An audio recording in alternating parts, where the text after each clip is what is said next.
Oh my God. Kaya pa ba? Bilisan natin. Alas. Ay, sa oras. Lakad pa lang. Lakad pa lang. Ayaw na ni ma'am. Maliligo pa tayo.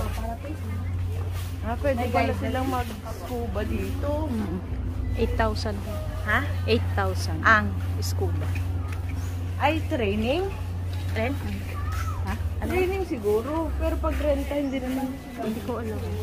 I-ask mo. Hindi na kayo